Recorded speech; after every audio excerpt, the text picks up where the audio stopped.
5 sectors. मेरी समझ में पहला सेक्टर जिस पर आपको विशेष ध्यान देना है वो है रिन्यूएबल एनर्जी का। जी हां, चाइना का ही उदाहरण अगर आप उठा करके देखें तो आप देखें कि किस प्रकार से प्रदूषण से जूझता हुआ चाइना नजर आ रहा है। कार्बन एमिशंस को लेकर के कई प्रकार के संकटों में फंसा हुआ दिखता है और कई प्रकार के कड़े नियम चाइना ने अपने कार्बन फुटप्रिंट को कम करने के लिए बनाए हैं।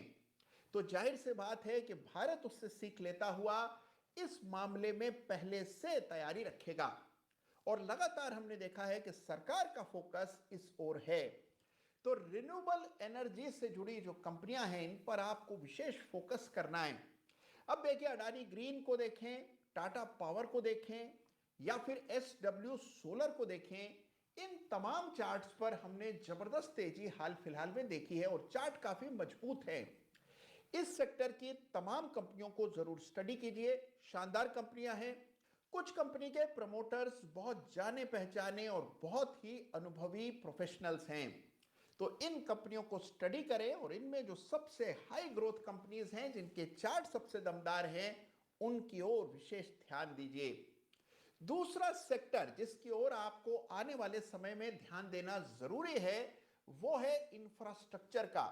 अगर आप कभी चीन जाएं घूमने फिरने के इरादे से तो आप देखेंगे कि वहां के इंफ्रास्ट्रक्चर में और भारत के इंफ्रास्ट्रक्चर में अभी भी काफी अंतर है, लेकिन यह अंतर बहुत समय तक टिकेगा नहीं। तो जाहिर सी बात है कि इंफ्रास्ट्रक्चर पर सरकार का विशेष जोर होगा। बड़ी तेजी से भारत में इंफ्रास्ट्रक्चर के बड़े प्रोजेक्ट्स पूरे हो रहे हैं। इसका मतलब यह कि इंफ्रास्ट्रक्चर से जुड़ी कंपनियों में बड़ा बदलाव आएगा। मेरा कहना यह है कि उन कंपनियों पर विशेष ध्यान दीजिए जो कि पोर्ट्स बना रही हैं या चला रही हैं, उन कंपनियों पर जो एयरपोर्ट्स बना रही हैं या चला रही हैं, और साथ ही जो कि रोड और हाईवेज बनाने में जुटी हैं, ऐसी कंपनियों पर विशेष फोकस कीजिए। पोर्ट्स बनाने के लिए, ड्रेजिंग के लिए जो कंपनियां काम कर रही हैं उन पर भी ध्यान दीजिएगा।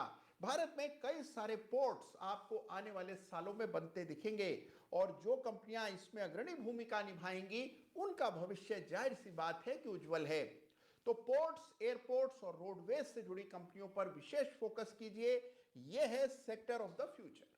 तीसरा सेक्टर है मैन्युफैक्चरिंग। चाइना की इकोनॉमिक ग्रोथ का इंजन रहा मैन्युफैक्चरिंग और भारत में भी तेजी से मैन्युफैक्चरिंग का विस्तार हो रहा है।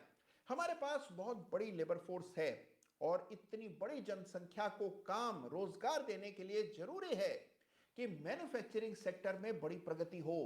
हमारे पास टेक्नोलॉजी की या उद्यमियों की कमी नहीं है। तो आप देखेंगे कि इस सेक्टर में भी बड़ा बदलाव आता हुआ दिखेगा। अभी भी हम देखते हैं कि जितने नए प्लांट्स लगते हैं आमतौर पर विदेश से उनका आयात होता है। आने वाले समय में आप देखेंगे कि कैपिटल गुड्स यानी कि मशीनरियां भारत में बनेंगी। तो अगर सरकार का प्रोत्साहन इस क्षेत्र को मिलेगा तो आप देखेंगे कैपिटल गुड्स और इंडस्ट्रियल सेक्टर में बड़ा विकास संभव है। तो इससे जुड़ी कंपनियों पर विशेष ध्यान दीजिए। BHEL, L&T, ABB जैसी कंपनियों में हमने जबरदस्त तेजी देखी है। आने वाले समय में और तेजी देखने की पूरी पूरी संभावना है। इस सेक्टर को जरूर ध्यान से स्टडी कीजिएगा। और इसके अलावा चोटी की वो कंपनियां जो कि इंडस्ट्रियल कंज्यूमेबल्स बनाती हैं, इन पर भी विशेष ध्यान दीजिएगा। चौथा सेक्टर जिस पर आपको ध्यान देना बहुत जरूरी है वो है हाउसिंग का सेक्टर। इतनी बड़ी जनसंख्या, मतलब इतने लोग चाहेंगे पक्का अच्छा मकान, और अभी भी हम उसमें काफी पीछे चल रहे हैं। बड़े पैमाने पर सबके सिरों पर छत होगी और जैसे जैसे नए भवनों का निर्माण होगा कंस्ट्रक्शन रियल एस्टेट स्पेस में क्रांति आ सकती है। और याद रखिए कि कंस्ट्रक्शन एक ऐसी इंडस्ट्री है जो सारी और इंडस्ट्रीज को प्रभावित करती है और बड़े पैमाने पर रोजगार भी पैदा करती है। तो कंस्ट्रक्शन के स्पेस पर भी विशेष ध्यान दीजिएगा। और हम लगातार निफ्टी रियल्टी इंडेक्स की बात करते आए हैं, तो आइए एक बार निफ्टी रियल्टी इंडेक्स के चार्ट को देखते हैं। आप देखेंगे किस प्रकार से यहां पर सालों बाद तेजी बनते हुए दिख रही है। निफ्टी रियल्टी इंडेक्स पर विशेष फोकस और कंस्ट्रक्शन से जुड़ी कंपनियां, इन पर आपका विशेष ध्यान आने वाले सालों के लिए होना ही चाहिए। और एक सेक्टर और जो कि मेरी पसंद है और वो है हॉस्पिटल्स और हेल्थ केयर।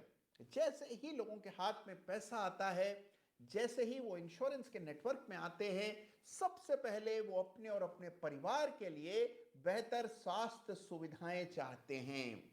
तो आने वाले समय में आप देखेंगे सभी लोग अच्छे से अच्छी हेल्थ सर्विसेज चाहेंगे और अफोर्ड कर पाएंगे, और इससे सबसे बड़ा फायदा हॉस्पिटल्स को होगा। अभी भी बड़े हॉस्पिटल भारत में बड़े शहरों में ही हैं, लेकिन टियर 3, टियर 4, टियर 5 शहरों में अभी भी क्वालिटी मेडिकल सर्विसेज उपलब्ध नहीं हैं। आप देखेंगे आने वाले सालों में ये बदलता हुआ दिखाई पड़ेगा। तो अगर थोड़ा लॉन्ग टर्म व्यू रखा जाए तो एक स्पेस जिसमें आपको होना ही चाहिए वो है हेल्थ केयर एंड हॉस्पिटल्स। अब इस सेक्टर की तमाम अग्रणी कंपनियों के चार्ट जरूर देखिए। फोर्टिस का चार्ट देखिए, मैक्स हेल्थ केयर का देखिए, नारायण हृदयालय का देखिए, रेनबो चिल्ड्रंस हॉस्पिटल का देखिए। तो इन तमाम चार्ट्स को भी अवश्य ही स्टडी कीजिए। तो यह है 5